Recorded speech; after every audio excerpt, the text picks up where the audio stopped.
Bé,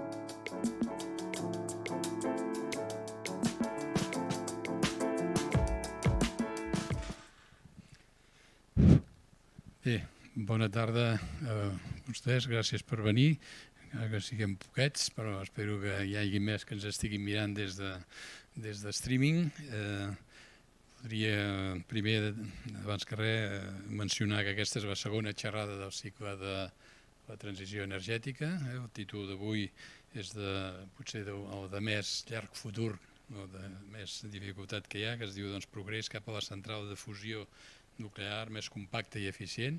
O sigui, hem pogut incorporar també en aquest cicle el tema de la fusió, perquè probablement, com saben, la fusió és la nostra font d'energia de la Terra, que és el Sol, en definitiva, i totes les estrelles, però el somni de tenir la fusió a la Terra sempre, des de fa ja unes quantes desenes d'anys, ens està acompanyant i és un repte, com que el cicle es diu reptes científics i tecnològics, aquests és, sens dubte, un dels reptes científics i tecnològics més grans amb els que ens enfrontem, però a la vegada, encara que sigui a llarg termini, és el que té més potencial de generar energia per a la humanitat. I com veuran amb aquesta xerrada del doctor Manuel García Muñoz, és una situació interessant l'actual, bàsicament perquè hi ha desenvolupaments científics i coneixements científics i tecnològics nous. En aquest cas particular veuran el cas del descobriment de superconductors d'alta temperatura que permeten accelerar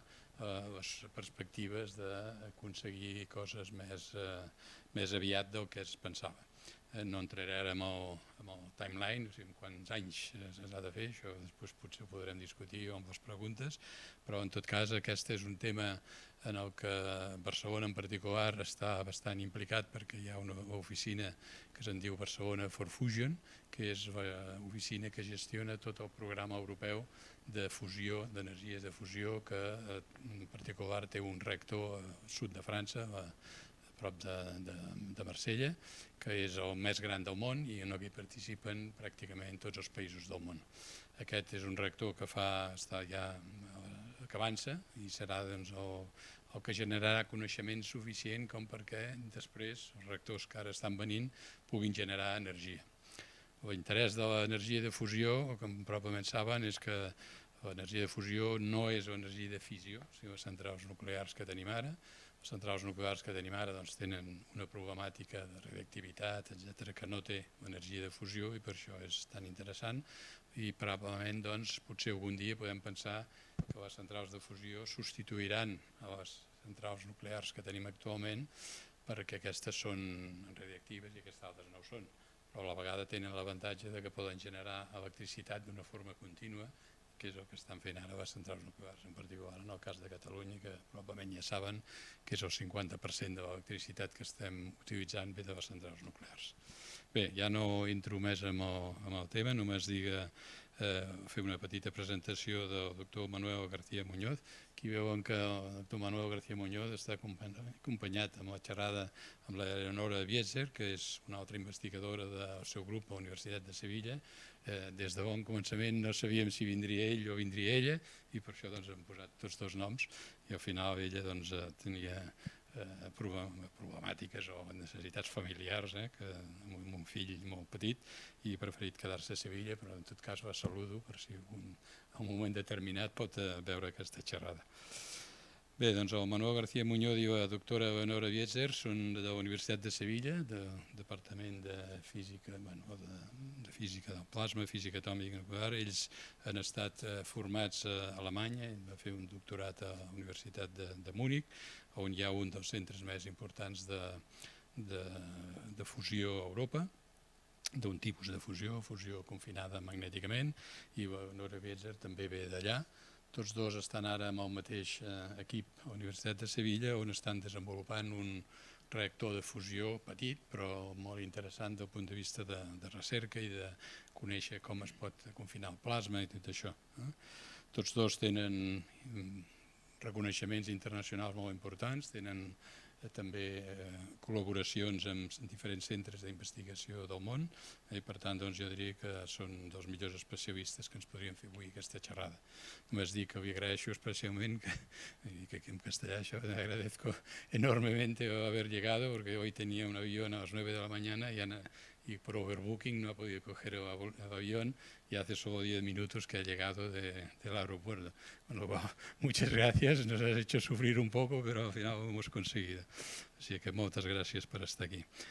Molt bé, doncs tots dos, tant ell, Leonora com ell, han estat distinguits recentment per un dels projectes europeus els més prestigiosos que hi ha, que es diuen European Research Council, ell en una categoria, la de sènior, i ell en una categoria de més júnior, i per tant doncs, és una demostració de la seva qualitat com a investigadors. O sigui que estic segur que serà una xerrada molt interessant. La xerrada, ell ho té escrit en anglès, però parla en castellà, evidentment. ¿Vale? Muchas gracias, Manolo, y ánimo. ¿Vale? Gracias, Javier. Ante todo, muchas gracias por la invitación, y aunque ha sido complicado llegar, pero es un placer, es un gran placer estar aquí. Lo hemos conseguido, y entre otras cosas pues ayuda también por Mar y Elena de aquí de la escuela, ¿no?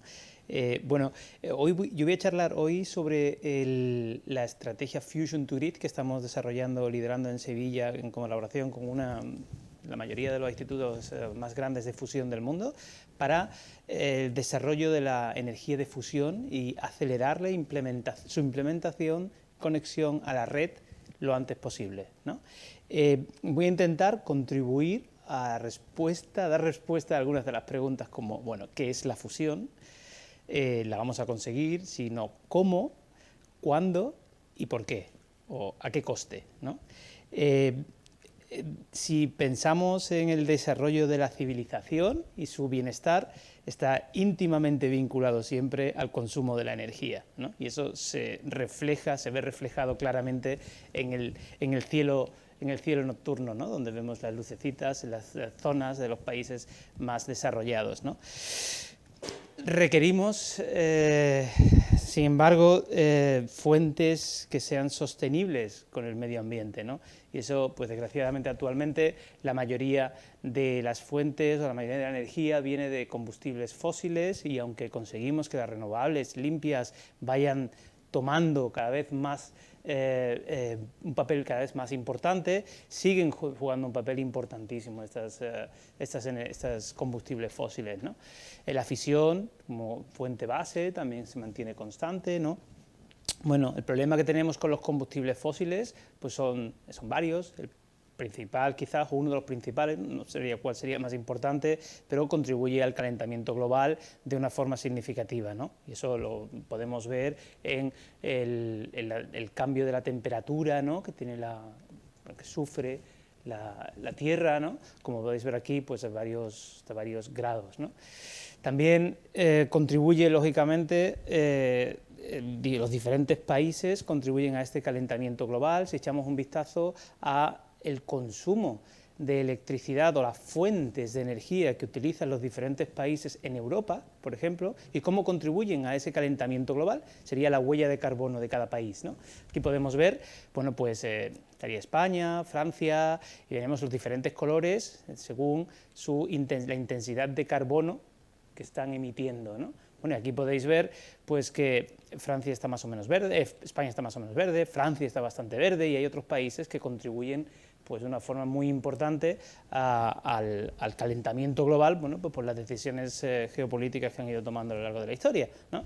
Si echamos un vistazo a las fuentes de energía que contribuyen a la producción aquí en España, pues aquí vemos, por ejemplo, esto lo saqué es reciente, podemos ver a lo largo del día, ¿no? Cómo van, pues la solar tiene una contribución importante, pero varía según las horas, ¿no? Como es lógico, no podíamos esperar, ¿no? Igual que el viento, la nuclear tiene pues bastante constante, independiente de la hora del día o de las condiciones meteorológicas, ¿no? Aquí podemos ver también pues la cantidad de potencia que tenemos instalada según la fuente y el nivel de uso que se le está dando. Pues esta figura creo que la tomé a las 7 de la tarde o algo así, ¿no? pero de todas formas podéis ver básicamente cómo contribuyen todas y cómo hay algunas que se mantienen constantes y otras que van oscilando según el momento que estemos, ¿no? Bien, si echamos un vistazo a Francia, por ejemplo, pues podemos ver cómo oscila o cambia completamente el panorama, y aquí vemos ahora pues cómo la nuclear domina y las renovables, como pueden tener ese carácter oscilatorio, pues va desapareciendo y se forma parte pues como de algo de ruido encima de esa fuente base constante, ¿no? Bueno, lo que nosotros entendemos en esta situación siempre es que la problemática de la energía podemos hablar aquí de un problema global que requiere siempre de soluciones locales. No estamos hablando, no va a ser lo mismo alimentar de energía a una ciudad como New York, como Barcelona, que quizás a un pueblo pues, de Badajoz o de cualquier otro sitio, ¿no? Vamos a requerir de densidades de potencia diferentes, y esas densidades de potencia pues, nos llevan a diferentes fuentes de energía. Igualmente no va a ser lo mismo pues, Suecia que el Cádiz, ¿no? Bien, la fusión en este panorama puede cubrir una parte importante de ese mercado de energía si conseguimos llevarla a un buen puerto, ¿no? Y teniendo en cuenta, haciendo el análisis de mercado, pues podemos ver que puede convertirse en una de las principales fuentes de energía bases, esas fuentes de energía que no oscilan con el día o con las condiciones meteorológicas, y puede llegar a ser hasta un 5 o 6% del Producto Interior Bruto, ¿no? Pero ¿qué es la fuente de energía? ¿Qué es la fusión, ¿no? Bueno, pues la fusión es la fuente de energía de las estrellas y la fuente de energía de nuestro Sol, ¿no? Es una fuente de energía virtualmente ilimitada. Nuestra estrella, nuestro Sol, las estrellas siguen funcionando, funcionan por miles de años, ¿no? Si vemos qué ocurre realmente en el Sol, bueno, pues en el Sol se fusionan unos 564 toneladas de hidrógeno en unas 560 toneladas de helio por segundo. Y esa diferencia de masa, de toneladas, se convierte en energía a través de esa famosa ecuación de Einstein de E igual a m por c al cuadrado. C es un número enorme, lo multiplicamos por una pequeña cantidad de masa, en este caso son 4 toneladas, pero puede ser una cantidad minúscula de masa para liberar una gran cantidad de energía, ¿no? Bueno, pues así es como funciona la fusión en el Sol, y así es como funciona si nos vamos al nivel atómico, ¿no? Al nivel nuclear. ¿Qué hacemos? Bueno, pues en la Tierra cogemos un átomo de deuterio y un átomo de tritio. Como podemos ver, pues consta de un protón y un neutrón, un protón, dos neutrones, los fusionamos para liberar un neutrón y una partícula alfa, liberando una cantidad enorme de energía. Son 17,6 megaelectronvoltios, básicamente sería esa energía m por c al cuadrado de la diferencia de masa entre estas dos partículas con respecto a estas otras dos que tenemos aquí, ¿no? Bueno, esa cantidad de energía de 17,6 megaelectronvoltios, esto es una unidad que puede parecer algo complicada, ¿no? ¿Qué significa esto? Bien, si le echamos un vistazo y lo comparamos con la cantidad de energía que podemos producir en reacciones químicas de combustión, como puede ser la del carbón, pues podemos ver cómo con 2,5 gramos de combustible deuterio-tritio, que son isótopos del hidrógeno, podemos producir tanta energía como quemando 28 toneladas de carbón. En general, o si le echamos un vistazo más, lo comparamos directamente, es como 10 elevado a 7 veces más energía por gramo de lo que podríamos conseguir en reacciones químicas, ¿no? Bueno, decimos que es una fuente ilimitada por la cantidad, esa densidad de potencia que podemos producir con muy poquita masa, pero además porque el combustible, tanto el deuterio como el tritio o el litio, es abundante en la corteza terrestre, en los océanos y corteza terrestre por miles de años. De hecho, el combustible que se usa en un reactor de fusión es ínfimo. Tenemos un vacío fantástico, y el número de átomos que hay en un reactor de fusión, que puede ser un volumen pues bastante mayor que el que tenemos aquí, no es mayor que el de los átomos de una pestaña. De hecho, nosotros el ejemplo que damos siempre es que con los átomos que pueda haber en un vasito de agua, podemos producir, fusionándolos, podríamos producir los átomos de hidrógeno, podríamos producir tanta energía como una familia de 4 miembros podría necesitar durante toda su vida, durante 80 años. O sea, el potencial de la fusión es enorme, ahora solo nos queda conseguirlo, claro. Bueno, si comparamos quizás también un poco con, para ponernos un poquito también más en contexto, con la energía, por ejemplo, no me ha dado tiempo a hacer el ejemplo para Barcelona, lo tengo para Sevilla, pero si comparamos la cantidad, pues por ejemplo, de paneles solares que necesitaríamos para producir la energía que Sevilla consume, pues necesitaríamos básicamente cubrir la ciudad entera, ¿no? Claro, eso parece inviable cuando estamos hablando de ciudades con una densidad de población como Barcelona, ¿no? Como Sevilla, o como Madrid, por ejemplo, ¿no? o cualquier otra ciudad, ¿no? Esa cantidad de energía la podríamos cubrir con un reactor de fusión, ¿no? En una ciudad como Sevilla, Barcelona necesitaría probablemente más por la densidad de la población que tiene, ¿no? Bueno, para conseguir la fusión, sin embargo, en la Tierra necesitamos alcanzar temperaturas que son incluso mayores que las que se dan en el Sol. El Sol, las estrellas, son reactores de fusión fantásticos, la naturaleza funciona maravillosamente, consigue fusionar esos átomos de hidrógeno a través del confinamiento gravitacional. Entonces, esa gran masa que tiene el Sol confina mis partículas, las presiona entre ellas juntas cada vez más hasta que consiguen fusionarse. Bueno, nosotros, la física o la ciencia en la Tierra hay algo que todavía no ha conseguido y es reproducir y manipular la fuerza gravitacional. Hemos conseguido muchísimas cosas, pero la fuerza gravitacional nosotros no la podemos manipular. Entonces no podemos hacer, bueno, pues como en el Sol, y aumentar la fuerza gravitacional aquí para conseguir que se presionen y se fusionen esas dos partículas, ¿no? Bueno, como no podemos hacer eso, aquí lo que hacemos en la Tierra es hacer uso del confinamiento magnético, y lo que hacemos es presionar esas partículas para que se puedan fusionar a través de campos magnéticos. Bueno, para eso, esa limitación nos lleva a tener que llegar a temperaturas que son incluso más altas que las que se dan en el Sol. Y si en el Sol fusionamos, o las estrellas fusionan, o el Sol en concreto, a unos 10, 20 millones de grados, en la Tierra tenemos que hacerlo a unos 100 millones de grados. 100, 200 millones de grados. Ya nos podemos imaginar la complejidad que va a tener pues esa bola incandescente a 200 millones de grados, ¿no? Bueno, de hecho a 200 millones de grados la materia ya no se encuentra en ninguno de los 3 estados que conocemos. Si echamos un vistazo a los diferentes estados que tenemos, pues bueno, a temperaturas bajas tendremos el sólido o el hielo.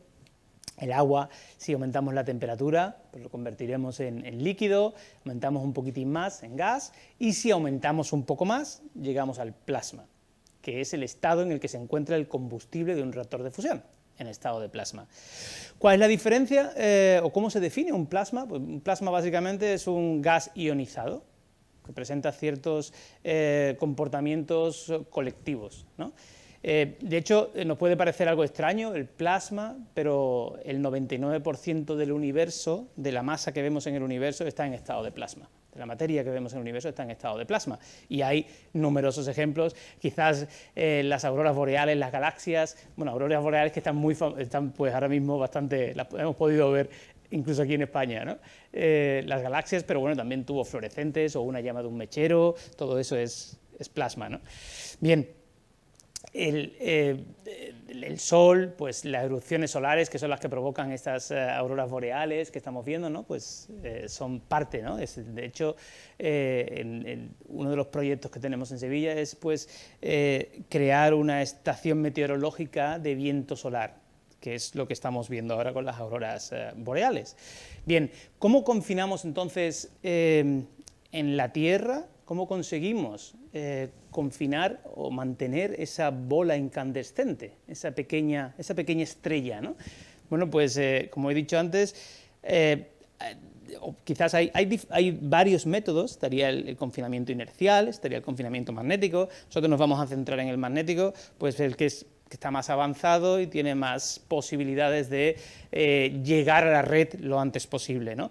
¿Cómo funciona? Bueno, pues hacemos uso de una propiedad que tienen las partículas cargadas. Aquí tendríamos nuestros átomos, nuestros iones y nuestros electrones, que inmersos en un campo magnético que creamos con diferentes bobinas, se ven obligados los pobres a seguir esas líneas de campo magnético. Y veis que van girando alrededor de las líneas de campo magnético, de forma que nosotros podemos manipularlas y podemos hacer que vayan como queramos. Bueno, las ponemos así y así estarían confinadas hasta que se choquen entre ellas. Claro, si se mantienen en una línea, pues se perderán por los extremos. O sea que lo convertimos en un donut y hacemos que estén girando constantemente alrededor de ese reactor de fusión, siguiendo esas líneas de campo magnético, ¿no? Ahora solo nos queda pues darle la configuración final a las líneas de campo magnético, calentar ese plasma a esos millones de grados para que esas partículas que están ahí girando tengan la probabilidad de encontrarse y fusionarse, ¿no? ¿Cómo calentamos ese plasma? Bueno, pues lo calentamos como calentamos en casa un vaso de leche, con un microondas. De hecho, es la misma técnica. Utilizamos un microondas, diferentes frecuencias, obviamente unas potencias muchísimo más altas, pero el mismo sistema, muy aburrido, ¿no? Bien, ¿cómo funciona? ¿Cómo se ve un plasma de estos en un reactor de fusión actual? Bueno, pues si echamos un vistazo a alguno de los descargas que tenemos en algunos de estos reactores, este por ejemplo, si se viera, pues no parece que se vaya a ver el vídeo. Bueno, se verá más adelante. La siguiente pregunta, entonces, la siguiente pregunta que he planteado al principio es ¿cuándo? ¿No? Bueno, como ha introducido Xavier, pues llevamos décadas y de hecho se dice siempre, bueno, pues la fusión llegará en 30 años y pues parece que es una constante universal, llegará en 30 años. Bueno, no es así y aquí quiero simplemente mostrar brevemente cómo se ha ido progresando en la fusión. Si veis aquí, vamos a tener la potencia de fusión que hemos conseguido en función de los años, ¿no? Comenzando con pues, alrededor del 1950 con el proyecto Manhattan, que es muy famoso ahora por la película de Oppenheimer, ¿no? Bien, desde entonces se comenzó por otros motivos, todos conocemos qué motivos, ¿no? Se empezó a desarrollar la fusión, diferentes confinamientos, confinamiento magnético, confinamiento inercial, el magnético, el tokamak, el accelerator, y aquí vemos cómo conforme hemos ido avanzando en los años, hemos ido acercándonos, hemos ido aumentando la potencia de fusión que podíamos producir y estamos muy cerquita de llegar a la barrera en la que podamos producir en un reactor de fusión más energía de la que el propio reactor consume. De hecho, en confinamiento inercial, diferentes condiciones, se ha podido demostrar algo parecido y ha salido publicado en los medios hace ya, bueno, pues quizás 1 o 2 años, ¿no? Bueno, si echamos un vistazo, aquí podéis ver la evolución de los tokamaks, los diferentes tipos de confinamiento, ¿no? El láser, como ha oído ver, NIF, que es el que ha estado publicado en los medios de comunicación, Livermore hace poco, ¿no? Y los otros, bueno, pues accelerators, como puede ser el que está en Madrid, ¿no? Y bueno, tokamaks es lo que desarrollamos nosotros en Sevilla, ¿no? De hecho, si echamos un vistazo a la tendencia del tokamak, es lo que Spark, ITER van a conseguir en los próximos años. Y Spark es el proyecto quizás que ahora mismo está a la vanguardia, pues porque se supone que debe comenzar a funcionar en 2 años y producir más energía que la que consume, de hecho aproximadamente hasta 10 veces más, algo así parecido a lo que debe hacer ITER, debería entrar en funcionamiento eso en 2 años, en el 2026, ¿no?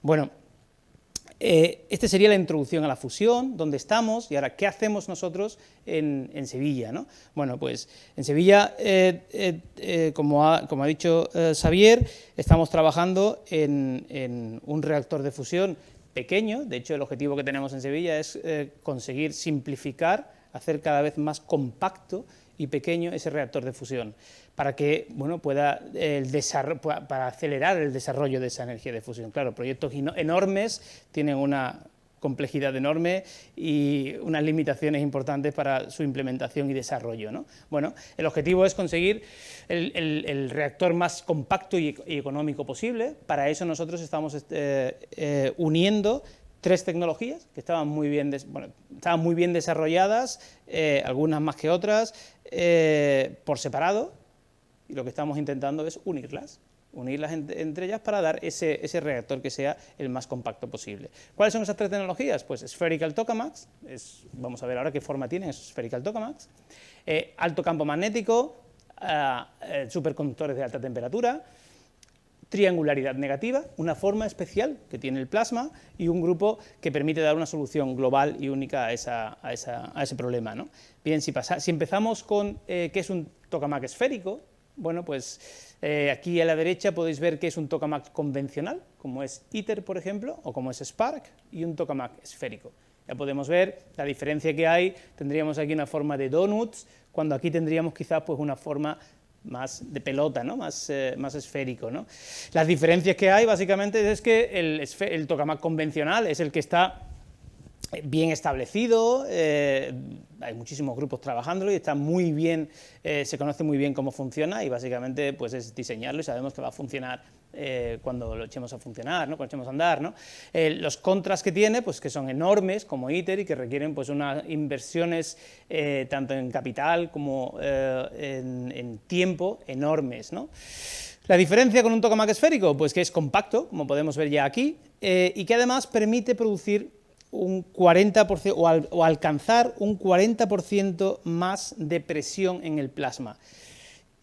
Claro, podemos decir, ¿eso qué quiere decir? Bueno, la presión en el plasma, básicamente, nosotros lo que queremos, la fusión es fusionar partículas, o sea, conseguir que se unan cada vez más, ¿no? Es básicamente aumentar un 40% la presión dentro de ese reactor. ¿Qué impacto tiene eso? Bueno, pues si echamos un vistazo a la potencia de fusión, va con la presión al cuadrado, pues ya nos podemos imaginar que elevando al cuadrado ese 40% vamos a aumentar mucho la potencia de fusión que vamos a conseguir. De hecho, si echamos un vistazo a estas figuras estas figure of merit, ¿no? que pueden ser parece un poco compleja, pero es la potencia de fusión, ¿no? En función del radio del reactor y el campo magnético del reactor, ¿vale? Esto es para un tokamak convencional y para un tokamak esférico. Si vemos, pues aquí tendríamos, en amarillo, estaríamos hablando ya de los gigavatios, ¿no? Y si echamos un vistazo y comparamos pues la curva de fusion gain, ¿no? Que sería la potencia de fusión dividido por la potencia que tenemos que darle al reactor para mantenerlo en funcionamiento, pues queremos que esta Q sea siempre mayor que 1, ¿no? Aquí estaríamos pues por debajo, no sería eficiente el reactor, aquí ya estaríamos en el límite, Q igual a 10 y así, Q igual a 50, pues sería un reactor que sería viable desde el punto de vista comercial, ¿no? Bueno, pues si echamos un vistazo a el tamaño que tendría que tener un Q igual a 10, por ejemplo, del tamaño de ITER, pues vemos que el Q igual a 10 de ITER, con el campo magnético de ITER, tendría alrededor de un radio de 5 metros. Si nos vamos al su correspondiente en esférico, pues tendría un radio de aproximadamente 2 metros. Ya acabamos de reducir en volumen aproximadamente 20 veces el tamaño del reactor, ¿no? Eso tiene un impacto importante, como podemos imaginar, en el coste y en el tiempo de ejecución del proyecto, ¿no? Pero nosotros queremos darle una vuelta más y lo que hemos hecho ha sido pues, volver otra vez a la expresión que he puesto antes de la potencia de fusión. Si echamos un vistazo, estaba la presión al cuadrado, pero también está el campo magnético a la cuarta. O sea, si aumentamos un poquitín el campo magnético, se reduce muchísimo. El Q igual a 10 lo podemos alcanzar con radios todavía más pequeños. Es decir, podemos llegar idealmente, podríamos llegar a reactores muy pequeñitos. No se puede, no es verdad, ¿no? Pero podríamos llegar a reactores muy pequeñitos si consiguiéramos seguir avanzando y aumentando los campos magnéticos, ¿no? De hecho, si echamos un vistazo, pues va con la cuarta, ¿no? Y ahí es donde, pues, el grupo de Xavier, por ejemplo, pues es experto líder mundial en el desarrollo de superconductores de alta temperatura, que han permitido habilitar o abrir un horizonte enorme para el desarrollo de la fusión. Estábamos limitados a unos campos magnéticos relativamente pequeños y a unos costes enormes para enfriar y mantener esos criostatos funcionando. Bueno, eso, con los superconductores de alta temperatura se resuelve el problema. Y aquí vemos el rango de operación, la ventana de operación de los superconductores de baja temperatura y cómo se amplía cuando vamos a los superconductores de alta temperatura, ¿no? En cuanto a la corriente que puede pasar por el conductor, la temperatura de operación y el campo magnético al que pueden operar. Abrimos muchísimo, reducimos sobre todo muchísimo los costes en cuanto a tamaño y en cuanto a mantenimiento del reactor. De hecho, si echamos un vistazo a cómo se reduciría el tamaño de un reactor utilizando superconductores de baja temperatura y superconductores de alta temperatura, solo tenemos que comparar ITER con Spark. Deben producir los dos el mismo capital Q, el mismo factor de ganancia de fusión, igual a 10, ¿no? Pero podéis ver el tamaño comparado con una persona, ¿no? Aquí vemos cómo es el tamaño de ITER y cómo debe ser y cómo va a ser, desde luego ya lo podemos ver en vídeos, ¿no? El tamaño de Spark, ¿no? Lleva pues reactores mucho más compactos, económicos y evidentemente de construcción mucho más rápida, ¿no? De hecho, bueno, pues han tenido bastante éxito y el coste que tienen pensado ahora mismo pues es de alrededor de unos 2.000 millones, no es barato desde luego, pero la potencia que se produce al final pues es algo comparable a la que se puede producir en otras plantas de energía, ¿no? Bien, nosotros le damos una pequeña vuelta más quizás al problema. He dicho que uníamos tres tecnologías: tokamak esférico, alto campo magnético y triangularidad negativa, que es una forma que le damos nosotros a ese plasma de 100 millones de grados para que sea más atractivo y más fácil de su implementación, ¿no?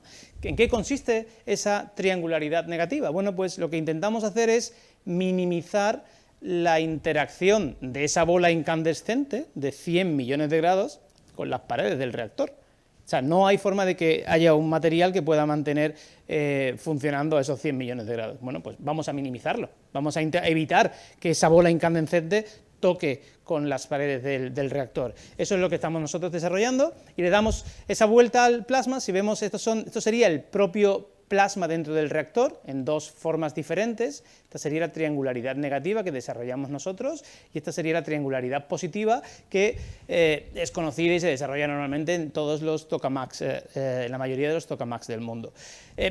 Podemos ver ya que el nivel de fluctuaciones que hay dentro de esa máquina es mucho mayor en la izquierda que en la derecha. Pues esas fluctuaciones son las que hacen que el plasma se me vaya a la pared. Igual que hace una llamarada solar y vemos aquí en la Tierra con las auroras boreales. Bueno, pues es lo mismo. Vamos a intentar reducir ese nivel de fluctuaciones para que lleguen menos partículas a 100 millones de grados a la pared. Pues eso es lo que conseguimos con esta forma pues un poco diferente que no se había estudiado y de hecho se ha estudiado solamente por ahora en 2 reactores de fusión en el mundo a lo largo de la historia. Tiene una razón y es que cuando uno desarrolla o construye un reactor de fusión, lo construye optimizado para una determinada forma. Y acomodar una forma diferente o invertida es difícil, requiere una reconstrucción del reactor y eso no es viable o no es tan sencillo, llevaría muchísimos años. Nosotros lo que hemos hecho en Sevilla ha sido construir un reactor que permite ambas formas del plasma, de forma que podemos comparar los beneficios de uno y otro, y si fuera el caso, optimizarlo para esta forma negativa, ¿no?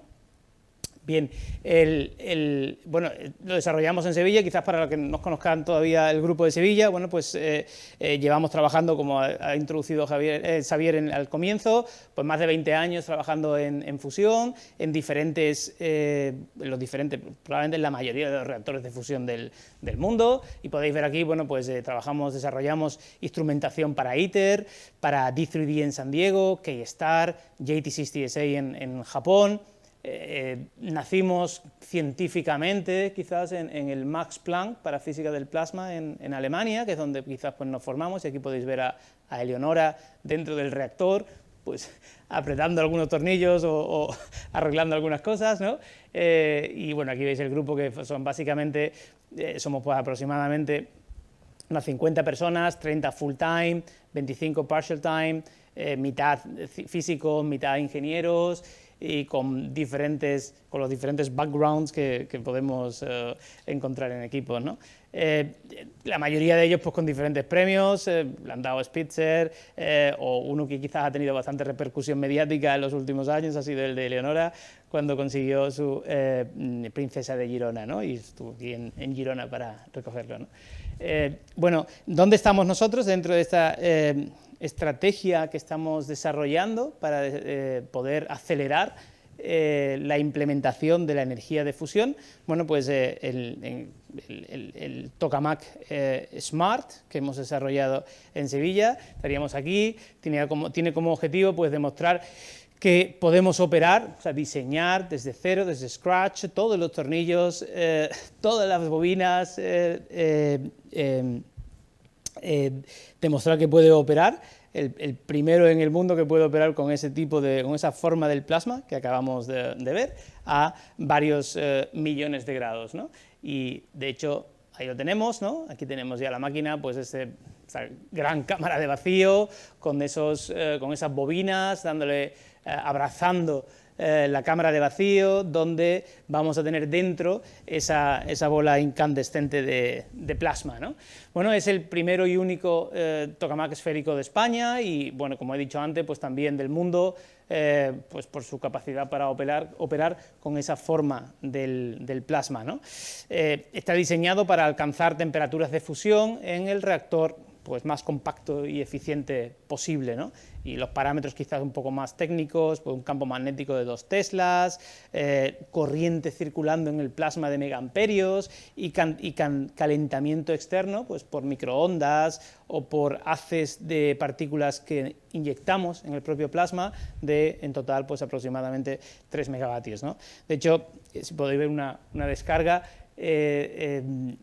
fría, en este caso, hecha simplemente pues, para limpiar las paredes, se llama una glow discharge, facilitada mediante microondas, ahí podéis ver el plasma pues interactuando con la pared y, bueno, pues un vídeo que hicimos hace poco cuando tuvimos también una visita institucional, ¿no? Nos ha permitido quizás pues el impacto que ha tenido el diseño, nos ha permitido desarrollar colaboraciones con un gran número de instituciones, asociaciones de física del plasma y de fusión del mundo, ¿no? Y bueno, aquí veis una lista quizás de los más famosos, ¿no? El que podéis ver pues, Massachusetts Institute of Technology, el Max Planck, quizás con Princeton, que tenemos una colaboración bastante importante, o bueno, con otras empresas como puede ser también General Atomics, Skylife o Tokamak Energy, ¿no? Que quizás también podéis conocer, ¿no? De hecho, el Departamento de Energía de los Estados Unidos ha colaborado de una forma bastante intensa en el desarrollo del reactor y bueno, aquí tenéis quizás un pantallazo de la página web de Princeton en el que se puede ver pues, una de esas colaboraciones, ¿no? El Tokamak Smart es el primer pasito dentro de esa estrategia Fusion to Grid para acelerar la implementación de la fusión. El siguiente paso sería, lógicamente, pues alcanzar esas temperaturas de fusión, esos 200 millones de grados dentro de esa máquina, ¿no? Bueno, pues eso es lo que tenemos pensado hacer de aquí a los próximos 4 años, en el 2028, en el que vamos a aumentar los campos magnéticos y el sistema de calentamiento, esos microondas o esas haces de partículas que estamos dándole a nuestro plasma para que pueda llegar a esas temperaturas, ¿no? El objetivo final, pues en la próxima década llegar a tener un primer reactor que pueda producir más energía de la que consume de la forma más compacta y eficiente posible. Y en este caso, pues produciendo más de 100 megavatios de electricidad, aumentando el TRL o creciendo en TRL, quizás un aspecto algo técnico, pero pasando de una tecnología incipiente a una tecnología que empieza a madurar y una tecnología que es básicamente comercial, ¿no? Bueno, la última pregunta, y estoy en la charla quizás pasando de algo que son quizás hechos comprobados y constatados por la naturaleza y por la ciencia, a adentrándome quizás un poco en las aguas de la especulación y haciendo un análisis de prospectiva, ¿no? Bien, como habéis visto, he intentado ir avanzando. Claro, en la siguiente parte, pues sí, quizás es la última parte de la charla, la más, puede ser pues, de prospectiva y por eso pues quizás más ¿no? de especulativa, ¿no? Pero hay de hecho estudios científicos, que es lo que voy a mostrar aquí hoy, ¿no? En cuanto hablando de, como decía, pues ya la última pregunta, si era ¿qué es la fusión? ¿Cómo? ¿Cuándo? Y ahora ¿por qué? ¿O qué coste? ¿No? Bien, pues ese es el último. ¿Qué coste? Pues tiene costes medioambientales, costes capitales de inversión y coste final. ¿Por qué? ¿Cuánto va a costar la electricidad? ¿Me va a merecer la pena o no va a merecer la pena? Bueno, si hablamos de coste medioambiental, bueno, pues la energía de fusión es, hablamos de una energía sostenible, pero hablamos de una energía sostenible porque, como ha dicho Xavier antes, no produce desechos radioactivos o relevantes, no es viable que haya un accidente, y no es viable pues porque para las condiciones que necesitamos para producir energía de fusión son tan complejas que en cuanto se desvían un poco de las ideales, zoom, se apaga el reactor. Es imposible que se produzca una reacción en cadena descontrolada. Como he dicho antes, en un reactor de fusión hay 3 átomos dando vueltas que necesitamos calentar mucho, que vayan a muchísima velocidad para que se choquen entre ellos.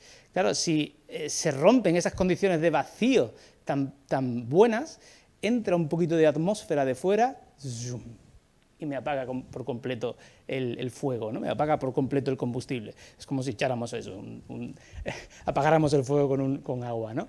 Bien, eso sería en cuanto a coste, en cuanto a riesgo, pero también tenemos que pensar en el impacto que tiene la fuente de energía que sea en la biodiversidad del sistema, en la biodiversidad del medio ambiente. Claro, si estamos hablando de fuentes de energía que tienen un impacto enorme en el medio ambiente por las superficies que puedan ocupar, por los materiales que puedan ocupar, que puedan necesitar, por los recursos naturales que puedan utilizar, pues van a tener también un impacto en la biodiversidad del ecosistema. Eso se tiene en cuenta también en el coste de la energía final, ¿no?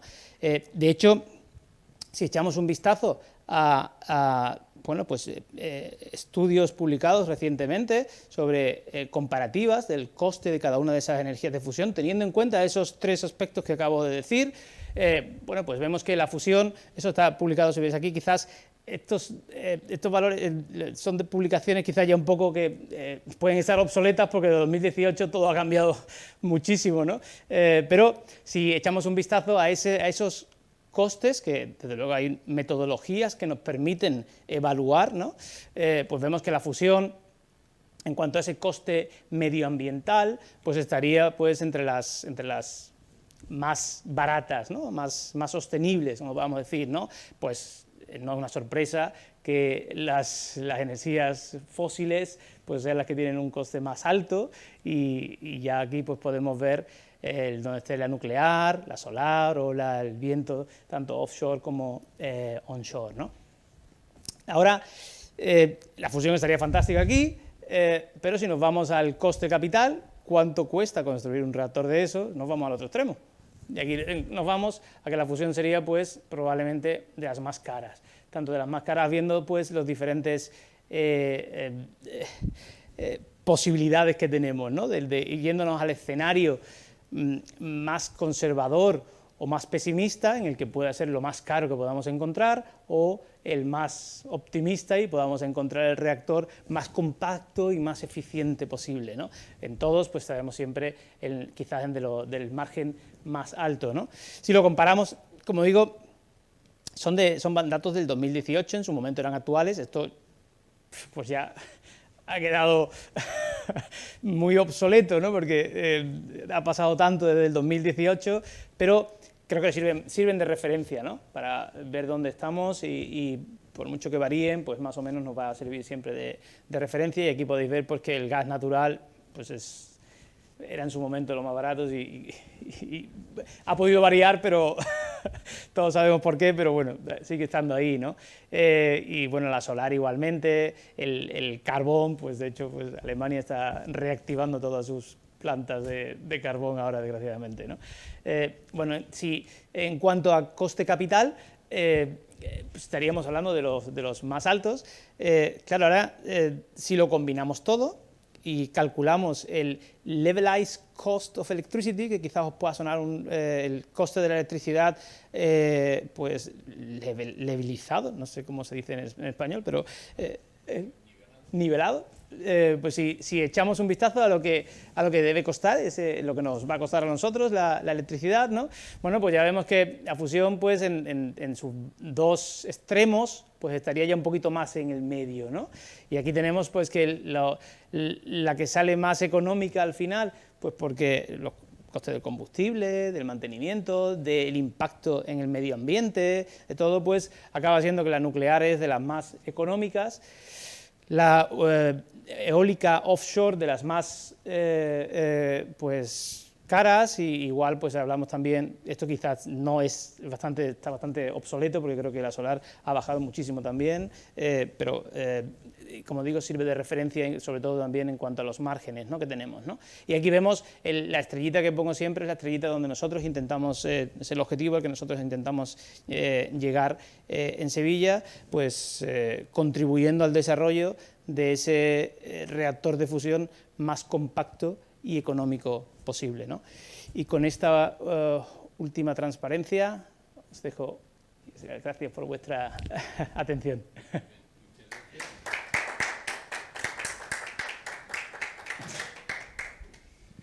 Muchas gracias, Manolo. Creo que has hecho un buen repaso de la situación.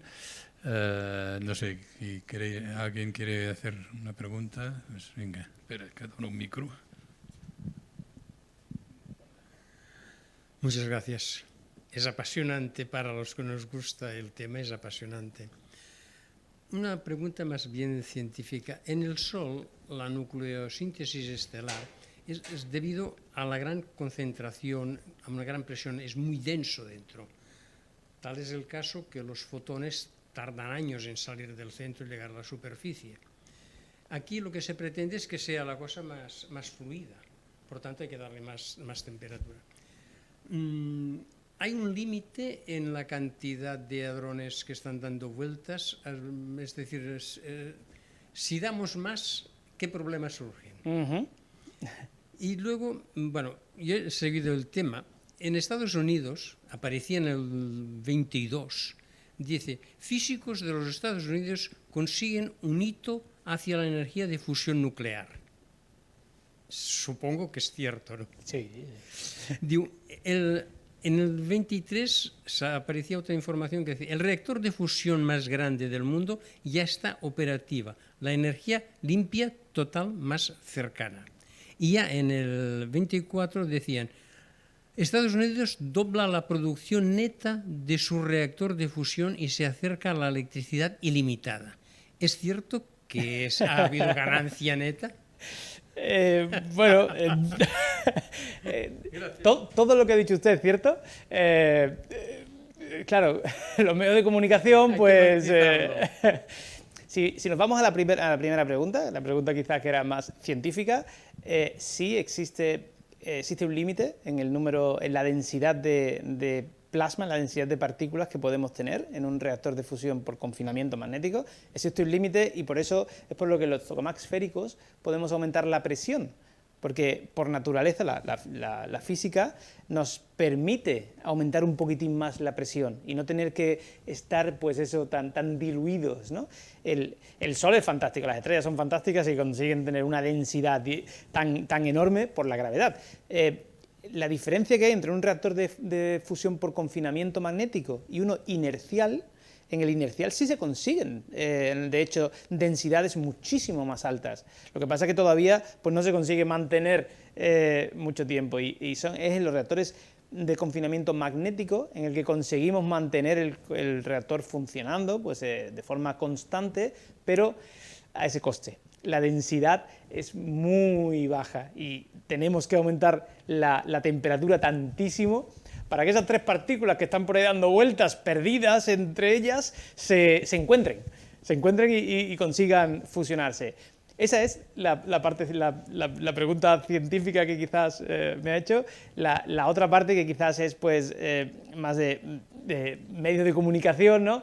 Las publicaciones que usted ha mencionado son publicaciones relativas a Livermore, a NIF, al laboratorio de confinamiento inercial, en el que hacen incidir láseres en una pelotita muy pequeñita de combustible, presionan esa pelotita por todos sitios, aumentando muchísimo la densidad hasta que ¡puf!, entra en ignición y se produce la fusión.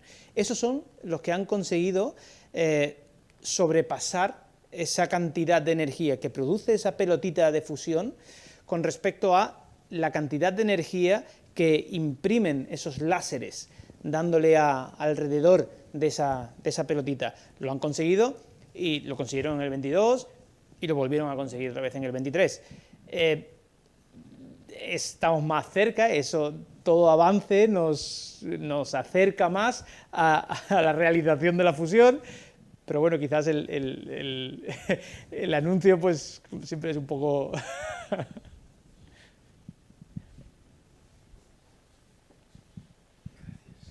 Sí, quizá yo quería añadir.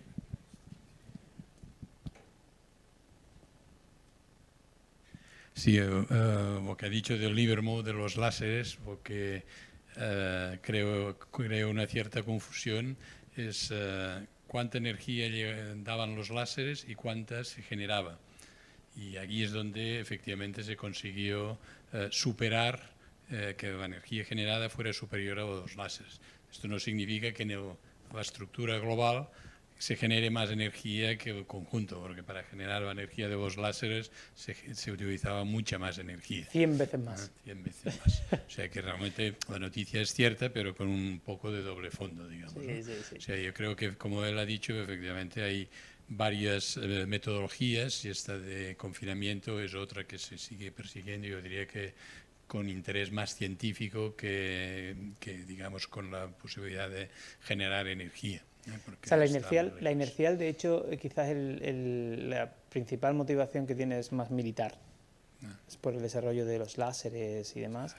Tiene el concepto de reactor de fusión, de planta de producción de energía, pues no tan desarrollado como lo tienen el confinamiento magnético y como lo tienen, de hecho, los tokamaks, que son los que están más avanzados y tienen, pues, diseños de plantas de energía bastante avanzados y hay varios proyectos en el mundo en esa dirección, ¿no? El inercial o por láser, por la historia, pues ha tenido quizás una motivación más militar. Sí, en general, diría que en los últimos, no sé si son 10 años o así, ha habido un disparo de interés por la energía de fusión y ahora mismo casi hay, no sé, 10, 12 países en el mundo donde hay inversiones públicas y privadas y sobre todo en Estados Unidos, que es lo más famoso que ha comentado, es de MIT y con inversión de Microsoft y de yo que sé cuántas grandes empresas que efectivamente quieren generar energía de fusión lo antes posible.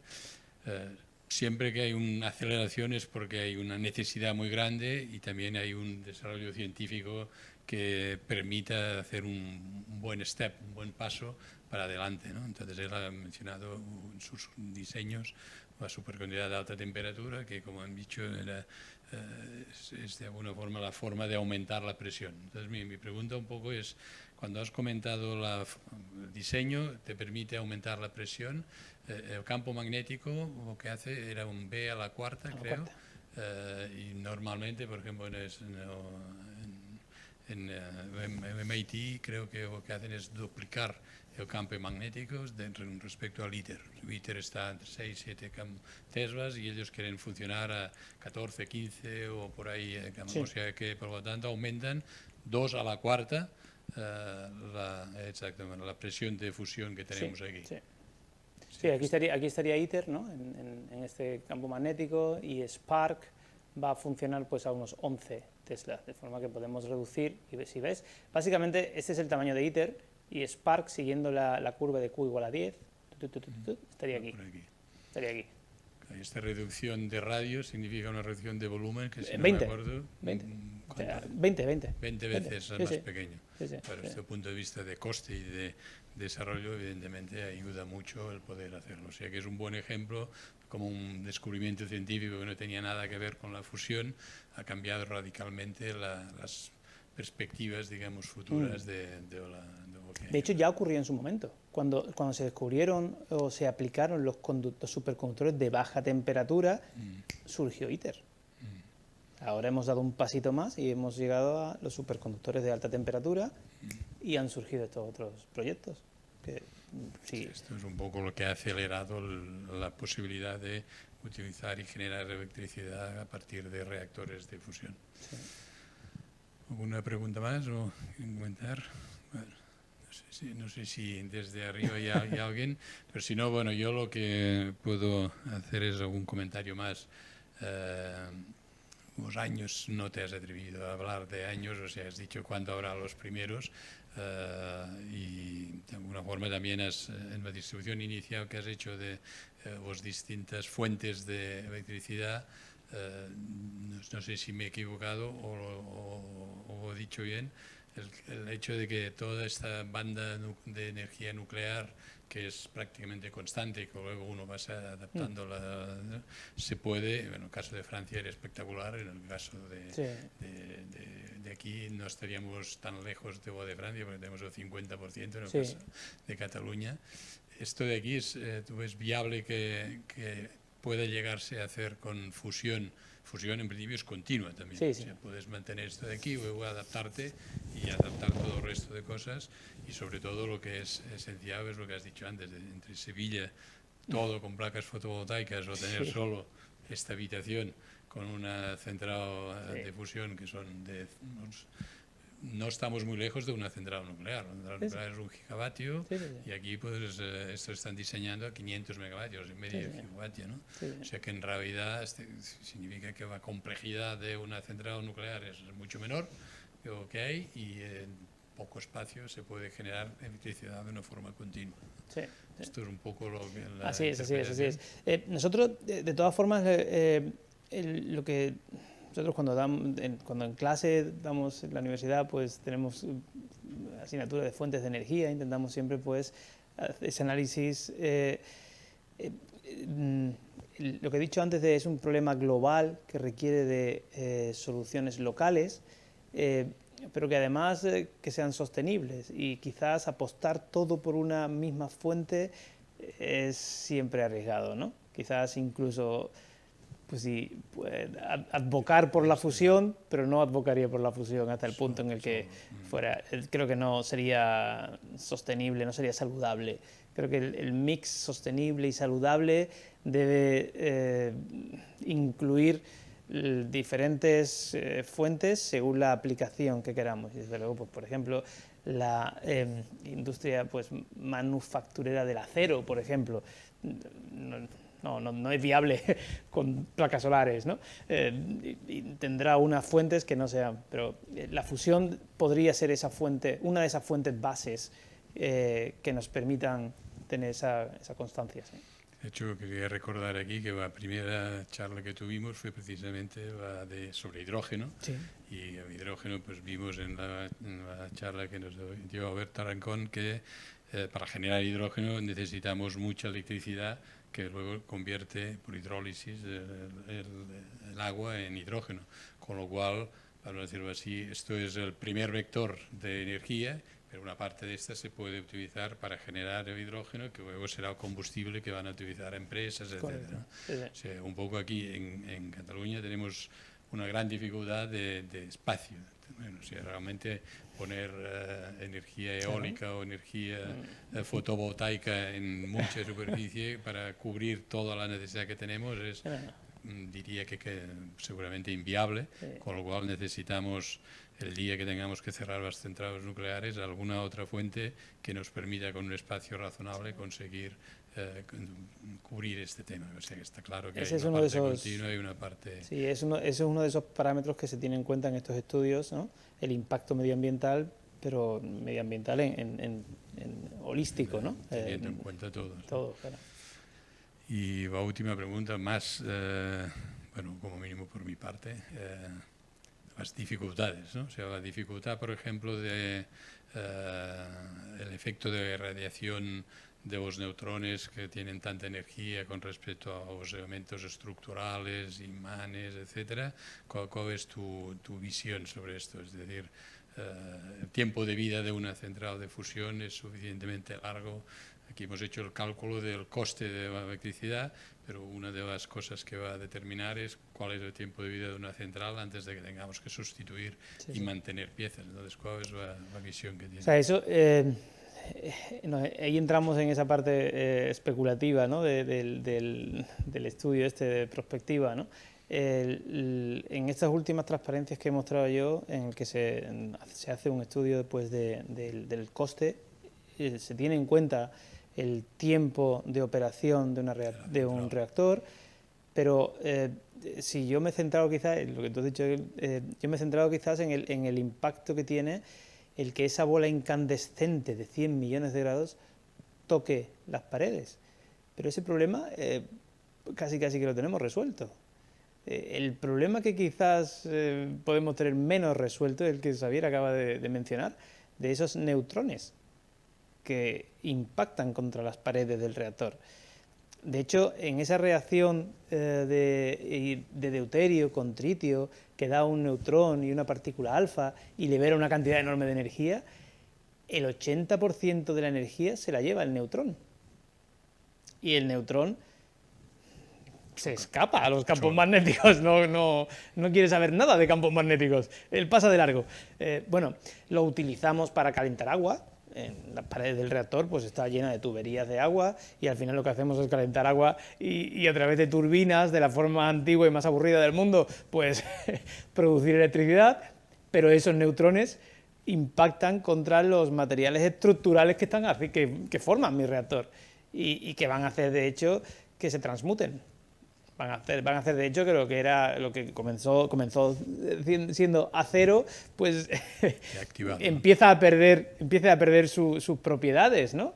Y uno de los campos de investigación que hay en fusión más importantes es de los materiales, ¿no? Tanto en superconductores de alta temperatura como en estructurales que permitan aumentar pues eso, el tiempo de vida de un reactor al máximo. Aquí todo lo que puedo decir va a ser muy especulativo porque no tenemos ejemplos todavía, ¿no? Entonces necesitamos pues tener esos reactores experimentales, ¿no? Muy bien. Bueno, pues si quería comentar alguna cosa más, ¿no? Muy bien, pues hoy yo creo que ha sido un repaso magnífico.